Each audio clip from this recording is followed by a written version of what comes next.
Welcome home, brave heroes. I'm Ash, this is AshQuest, and this is Magic the Gathering, Arena of the Planeswalkers, Shadows over Innistrad, a tactical board game for 2 to 4 players, published by Hasbro Gaming in 2015. This is a standalone expansion, meaning you can play this as its own game or as an expansion to Magic the Gathering Arena of the Planeswalkers, a game that I now wish had a slightly shorter title. It is intended for ages 10 and up, is for 2 to 4 players, and there's no telling how long a session really lasts, whether you combine this with the core set or not. Take Magic Combat to the next dimension. Create your 3D battle arena, choose from 4 planeswalkers, each with unique powers and squads, summon your unstoppable creatures of the night, werewolves, zombies, vampires, and more.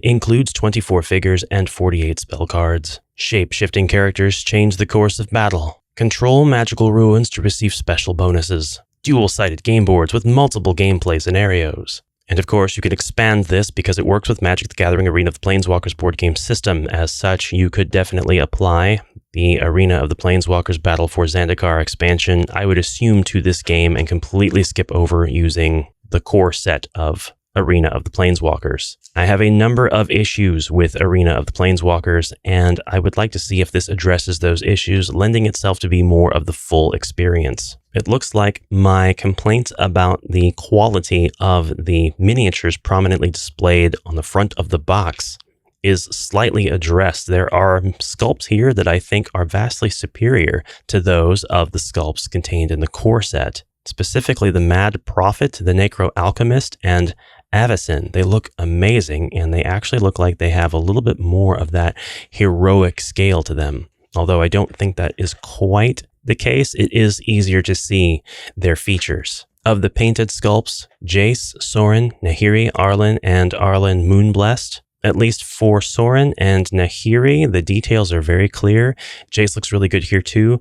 Painted miniatures is more of a your mileage may vary because they won't all be completely identical. Although they all have to pass probably very similar QA, you still have the subjective opinion of those in the QA role passing or failing the miniatures paint jobs. We have the manual replete with the profiles of our new planeswalkers, including Sorin Markov, an ancient and powerful vampire, Jace the Mind Mage, who I believe is in the core game, so he just reappears here, Nahiri the Lithomancer, a core from the plane of Zendikar, and Arlen Cord, a werewolf from Innistrad with a gift unique among her kind. She can control her transformation. This game comes with 3 cryptoliths that you will assemble, and then you will press each cryptolith onto its 2-hex sand tile. Kind of seems like they forgot to apply a style to this block of text in the manual. This will explain everything you need to know because it actually is supposed to be playable as a game in and of itself without any help, as I've said a number of times now. So this is just giving you the core rules. I'm not sure if there are any differences in rules between this and Arena of the Planeswalkers. There are additional mechanics granted by the glyphs in this game, which are different from the glyphs in the other core game. The glyph of recall, take any spell from your graveyard and return it to your hand, and the permanent glyph. Sorry, I'm miscategorizing here. We have temporary glyphs, such as the glyph of recall, and we have permanent glyphs, such as the glyph of healing. At the start of this figure's controller's turn, remove 1 damage marker from this figure. This is in effect for as long as a figure is standing on it. That seems pretty OP, actually. That seems like a pretty cool idea for some other games. There are road spaces that will allow your figures to travel farther on a turn than they could otherwise. If you begin and end your move on road spaces, you can add an additional 3 spaces to your figure's move. The cryptoliths are magical ruins that are placed throughout the battlefield depending on the battlefield scenario. They each have a toughness of 4 and a life of 3, and they have a height of 9. And I hope that means if you stack 9 of these sand tiles on top of each other, they will perfectly equal the height of the cryptolith. We'll test that theory shortly. This figure is adjacent to a cryptolith. This figure is not adjacent to a cryptolith because height matters. It is equal to or higher than Jace's height. Cryptoliths can be attacked or destroyed. You can scale up a cryptolith. You have to count 4 spaces to get to the top. Otherwise, there are rules showing specifics, unique scenarios, little niche circumstances on how you can get to cryptoliths, flying onto them, moving from cryptolith to cryptolith, engagements on cryptoliths. Oh, I really do think that they are exactly 9 tiles high. That's cool. The cryptoliths also have what are called sight points, which is equivalent to leaning over the edge of the cryptolith to see an opponent's figure. So if you are on top of a cryptolith, you can still look down essentially and attack a figure. Example is shown. Innistrad has weirded ground spaces. They have different effects based on the battlefield scenarios. Unless otherwise specified in the battlefield scenario, treat weirded spaces like any space. They count as empty spaces. I like that. It's giving you a little bit of a, this could be something different. Maybe you know before you play. Maybe you know once you land on it. We have new counters, power, toughness, charge counters that we can place on enemy cards. You could use multiple game sets and or expansion sets, and you can, of course, take multiple of the same game and combine it. I don't think that would have corrected the empty limitedness feeling of the first game, but I definitely believe something like combining this with the first game together would give you a more complete experience. This already seems like it's a more complete experience in and of itself, but we're going to continue on looking. Choose the battlefield shown on pages 18 through 23 according to how many players you have. So we have these pages for 2 players, Here's our turn marker track. Skirmish in the Moorlands. Skirmish in the Moorlands continued. Battlefield 3 is ambush, and ambush continues. So we actually only have 3 scenarios, 3 vaulted or pitched battles, rather. Vaulted battles. Here are our components. Instead of black plastic, we get white. We have our cryptoliths, which were actually put together already for us because this is a owned game, or maybe they already were put together like this when the game was brand new. Here's the top of our cryptolith. Here is the bottom that pins into our sand tiles, but you can only put it into one of the sand tiles that has the holes for the cryptolith. That makes things nice and easy. It only always goes in one way, but then you can position this hex tile in one of its 6 facing directions after you place it on the board, or you will place it more exacting depending on your scenario. The fitment feels really good. Got no complaints about that. There's not like any sort of indent on the tile. It's just flat all the way across. Having 4 pegs to fit something in like this size, that's nice. I'm going to extend my praise about the miniature quality to everything that I can see in this box. Everybody looks a lot better, except, well, I don't know what the heads are on these guys. I can make out the axe, the belt, the tunic, the boots, the studs on the boots, the crossbow, the armbands / gauntlets, the pauldrons, but like, what is that? What is this? What is this on top? What is this mop? This is a lot different. I can definitely tell what's going on here. This is a vampire with a 5 head, isn't it? That must be what this guy is too. Oh, I see him now. That's a helmet, and he has actually got a grizzled, bearded face, beard and mustache. You know, now that I know what I'm looking at, it seems easy. We'll kind of compare these guys while we look at their card art at the same time. I don't think it'll be too hard to pick out who is who. It was 100% wrong. It's not a vampire. This is one of the Kessig Rangers. There are 2 of them, a lady and a guy. They have the Hunt at Dawn and Transform keywords. And you can transform these guys into Kessig Ravagers, which I'm sure is a holdover from the Magic the Gathering trading card game. So you probably have these Kessig Raider cards that you can flip to transform them into werewolves if the conditions are right. Now, they share a shade of green with the base game. I'm not sure if that necessarily means you can use these units with the base game units. Sorry, in case it wasn't clear, I'm going to refer to Arena of the Planeswalkers as the base game, regardless as to whether or not this is a standalone expansion, because it's just easier to talk about the games in that way. It does kind of seem like you could definitely, if it's not already rules as written, and I'm sure it does say it somewhere because it's just too obvious and too easy of a choice to make. If you can't add these units to the green player's army of the base game, you should be able to homebrew that in fairly easily. No effort at all. Just take a look at the point cost and incorporate them. Done. And honestly, an expansion like this that allows you to have more options when building your army when you're playing just the base game with or without these rules was sorely needed. Just a way to do it, regardless of whether you had multiple base game sets or you were homebrewing it yourself. This provides you with that differentiation that I think was sorely needed. So this does address one of my complaints with the base game. I would like to actually keep track of all the complaints that have been addressed this way. And this is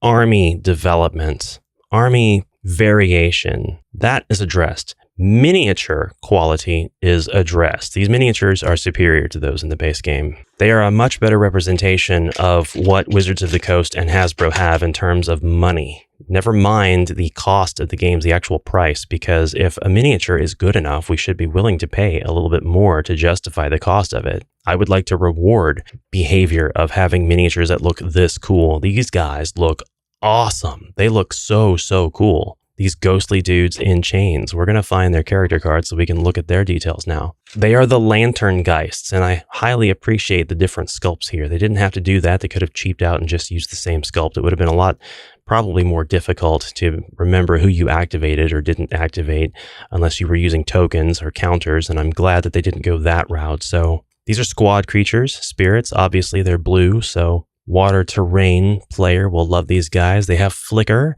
and they have eerie observation. And I love their sculpts. They are awesome. Moving right along, let's go ahead and look at Jace, Planeswalker Jace. We have a much cooler version of Planeswalker Jace in the base game system, but having a variation of him is fine. And I'm not going to complain about the paint job on the new one like I did with the old one. I did say earlier that the painting for painted miniatures might be a your mileage may vary situation. So it could just be that I got the ones that passed QA, but they were on the lower end of the paint quality spectrum. This Planeswalker has Search for Answers and Wealth of Knowledge. The maximum total cost of spell cards you may include in your library is increased by 25 points. Pretty sure that Jace is one of the broken characters from the base game, so maybe this is their attempt at evening him out as a player. I'm not sure what the differences are exactly between this Jace and the other Jace. I think they just really wanted Jace. He's like the Magic the Gathering poster boy. I want to talk about this Mad Prophet. This is a hero creature, a human shaman, and his sculpt is awesome. Look at this guy. He's absolutely nuts. I would 100% throw this guy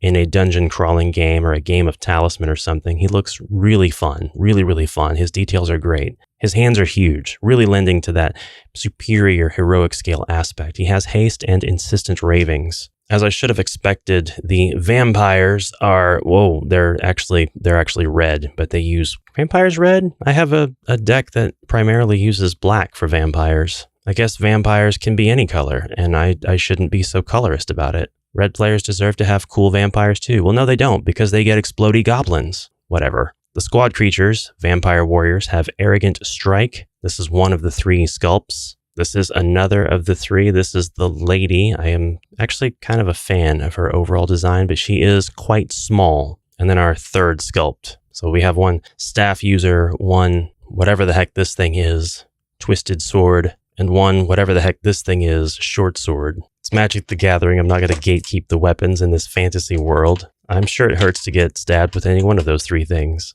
I'm realizing that there are no goblins across this whole board game section of this franchise, and that's going to be a legitimate complaint that now arises, rather than one that gets addressed. Next up, we're looking for the Skier's Dog Cultists. There are 3 of these. Just from this far away, I can tell you, I think they look really good. Again, we are black or swamp-controlled characters.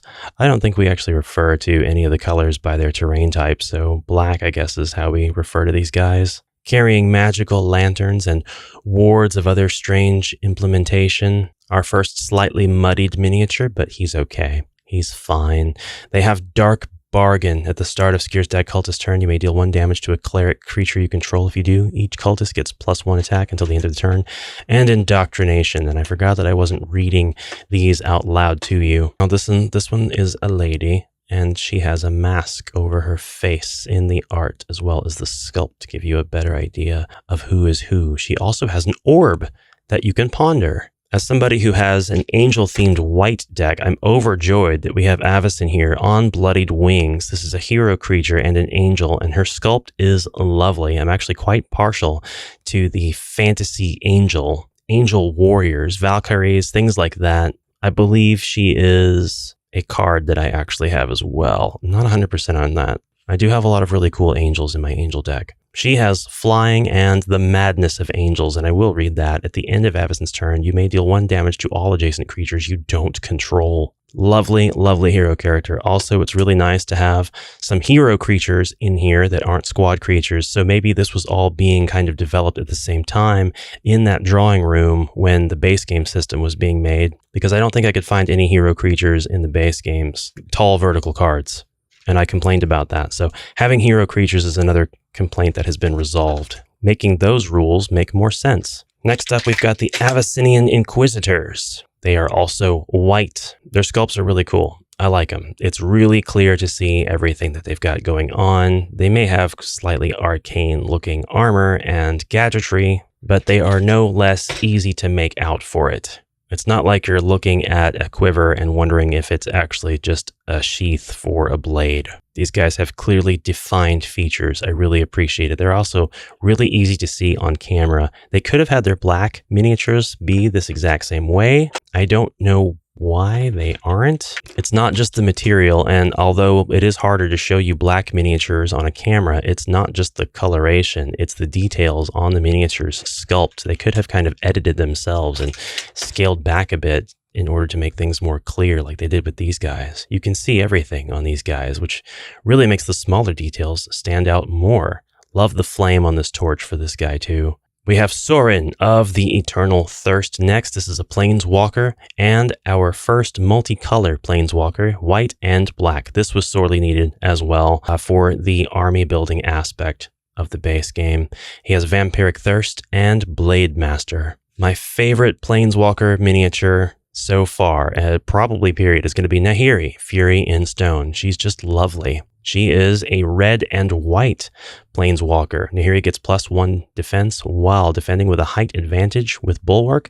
She's also got Pass Through Stone and Lithomancy. Yep, I think that this would be my player character since I do a lot of my selection based on aesthetics. You call that a recipe for disaster. I call it a challenge mode. Next up, let's take a look at this Necro Alchemist. That's not him. Another fantastic sculpt, very bright blue color, not always my favorite color, but I really don't mind it here. It lends a little bit of a toy factor to whatever game, but it is super distinctive and super easy to see. This is a blue hero creature, human wizard with Geist-powered apparatus and an ability called It Works. In Magic the Gathering fashion, we have a double-sided card. This is for Arlen Cord, the Gold Knight Outcast. She looks really cool. Looks like she was transparent and then they painted over that transparency, right? I like it. She's a red and green Planeswalker named Arlen. She has the Archmage's Assault and Transform. At the end of her turn, you may transform her into Arlen Moonblessed, replacing her miniature with that of Arlen Moonblessed. Another one that has translucency. I really like this wolf sculpt. Very floofy, bushy tail, a strong chest, powerful looking claws, a dynamic pose. The coloration just makes sense. It looks good in real life and on camera, my opinion. This is Arlen Moonblessed with Howl and Transform, which allows you to transform her back. Last and not least is the Ghoul Vanguard. This is a hero creature, a zombie. It has Wake the Dead and Shambling Ranks of the Dead, and is another black. And with that, we have looked at all of the miniatures. We are now ready to take out the additional single sand tiles. Really wish that they had printed those in any other color. And yes, I know I'm using the term print, but I don't mean 3D printed. We have another set of dice here because it's a core game along with its own wound markers, and we have our square counters that we can throw onto the cards to indicate what kind of buffs or debuffs the characters may get. And here are our boards. We have different terrain types here. It looks like 3 different terrain types. Really appreciate that. Honestly, the only thing that I would have appreciated more is if they continued on with the grid border overlay being included along the edges of the boards themselves. That disappears, and it's not difficult to make out where your character is going to be or through what tile it needs to move and count as a space and so on, but it does make it slightly less consistent, immersive, and a little bit harder to see. These are double-sided. For a blessing, we don't have the waste of a big character portrait when we could just have more gameplay option. We do have road on these tiles. The road's not always going to line up perfectly depending on what 2 tiles you are putting together. Case in point number 1, case in point number 2, and the road is only present on those 2 tiles, it seems. Nope, it's present on 3. It's present on 3 tiles. Looks like we can have an extra big road that just ends. I will say that this does lend a lot more visual difference to your overall playing field, so my board variation complaint has been addressed. I really wish we had gotten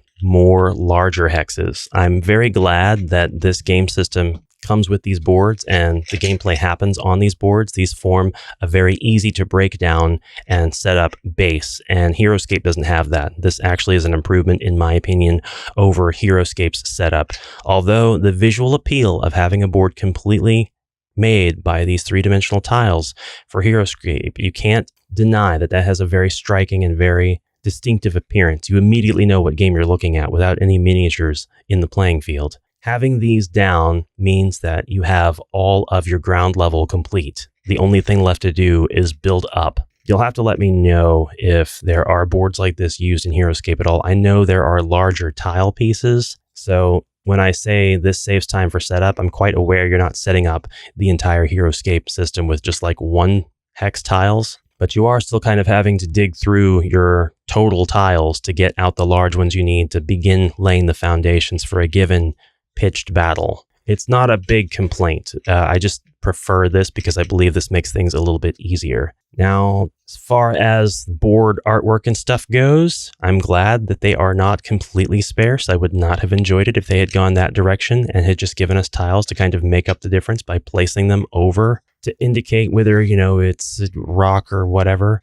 I'm glad the water is a built-in feature. I'm glad we do have the option to place our three-dimensional tiles down over the water if we want to have some land there instead. And I know this isn't necessarily replacing it with flat land. It's replacing it with elevated land, which has its own rules. You have to move up onto it. But all of that is really just a long road to saying that I'm really glad that we have more of these tiles with this expansion. So this does slightly, I'm going to say 50% address my complaint about the tiles. Because in the base game, you have next to no tiles. You have a few, but it just kind of invalidates the entire rules that they wrote for them because there's just so few.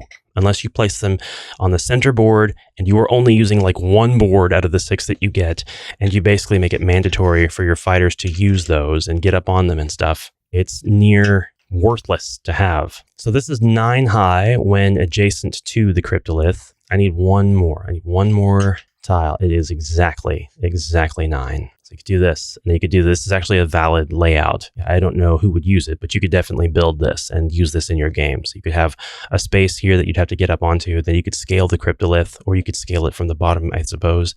Then you could move from here to here without any sort of penalty, and move from here to here, I think, just paying the movement penalty, unless you could fly. The cryptoliths are a pretty cool idea, very on brand for Magic the Gathering. The board's 100% able to expand your current game, the double-sidedness, giving you more options for the type of game that you want to play, although I could see it being very difficult to use both types of boards, side A with side B, because they are just so different that it's a jarring transition visually. That is a concern that I have that I think is legitimate.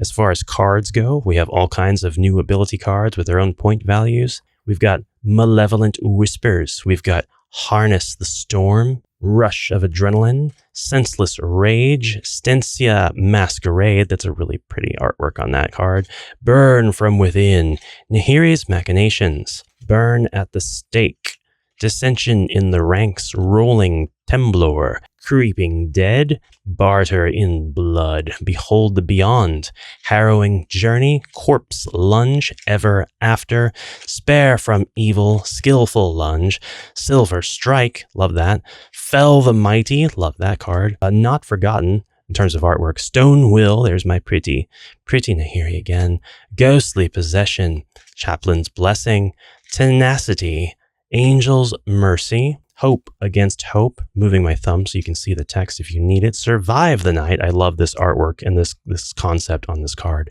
It's great. Predatory Strike, Rabid Bite, Moonlight Hunt, Natural End, Equestrian Skill. I like that. Sheltering Word, Gone Missing. I had a few more reds that I'll go ahead and get out here. Infernal Plunge. Awesome. Love that.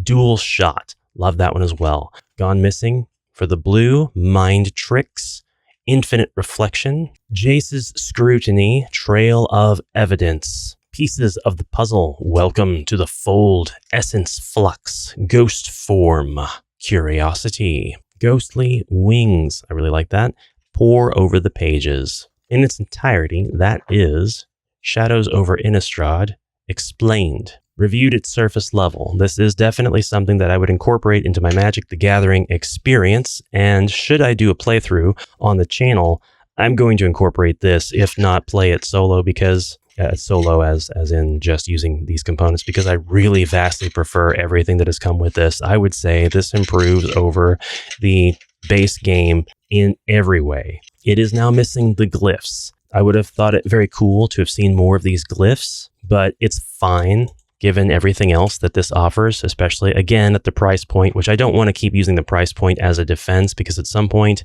you got to be able to say, hey, I would have paid $50. Let me complain more about the game. Even if the game is free, you should be able to complain about aspects of it, because as a game, it was made to engage with. And this includes things like component quality, although I think it is definitely remiss to complain about the components, knowing that they were produced to sell at an extremely accessible and low price point. So it's a double-edged sword, that's all I'm saying. Putting everything back into the box, very easy, intuitive. I made sure not to remove all of the miniatures all at once though, because that's a bit of a pain. And for no reason, because they could have just given me a sectioned equal space divider underneath, or the whole thing could have been comprised of that. I wouldn't have complained at all. They don't have to be shaped to the miniature. We have a cavity here underneath our cards. We can go ahead and place whatever we like under there. We could probably combine both of the games together. I think that it actually makes sense to do that here because it's just a no-brainer to play this over the base game or to play them together instead of playing the base game by itself. You'll have to let me know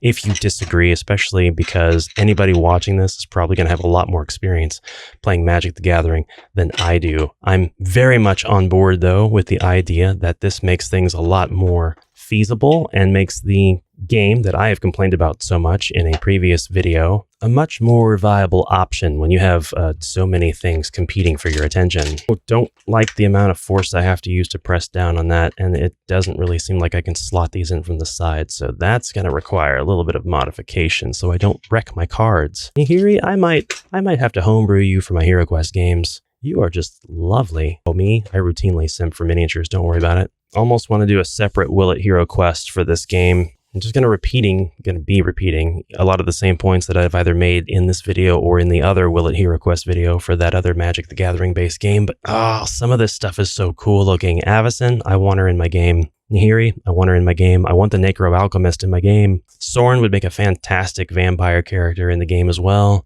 Everybody would. But that is everything put back into the box upside down. I knew that I was going to do that. I made a note to myself to not do it, and I did it anyway. I hope you enjoyed this video. If you did, be sure to let me know down below, and I will see you in the next exciting adventure. I will definitely be unboxing Shadows over Zendikar. Battles over Zendikar. Shadow Battles over Zendikar, Magic the Gathering, Arena of the Planeswalkers, and Knuckles 2, Final Bloodlines, Destination, Electric Boogaloo. Thanks, guys. I'll see you next time. Bye for now.